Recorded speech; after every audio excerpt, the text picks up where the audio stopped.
ধানের চেয়ে মানে বালা আর কি এই ভুট্টার ফলন বালা পেয়ারও প্রায় 40 থেকে 50 মন ভুট্টা হয়। তো ধান তো আমরা যেমন ধরো এই 10 মনের উপরে 15 মনের উপরে ধান করতাম পাই না। তো দেখলাম যে আমরা ভুট্টার যে আমরা বালা ফলন বালা প্রায় আরও প্রায় 50 মন 45 মন হয়, মেহনত করলে আরও বেশি হয়। আগে তো এইগুলা ফসল খুব কম হইতো, এক ফসল করার পরে আর কোনো ফসল হইতো না। তো খালিও বুড়ো আমরা করতাম, সকল বছর তো হইতো না। এবার আমরা কৃষি অফিসারের মাধ্যমে তাই জায়গা দেখা বাদে আমার কইলে অফলাইন তো তুমি ভুট্টা লাগাও।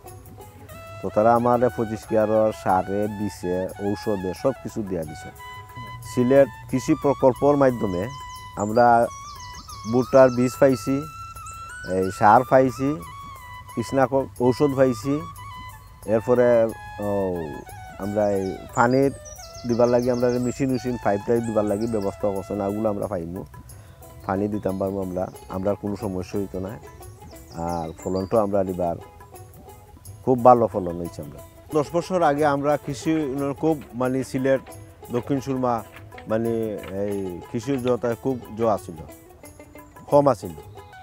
এখন বর্তমানে আমরা যে কৃষি অফিসারের মাধ্যমে আমরা যে জোটা পাইছি, এখন আমরা এই 3-4 বছর ধরে দ্বারা আমরা খুব একটা কৃষি নিয়ে আমরা একটা আছে, উন্নত আছে।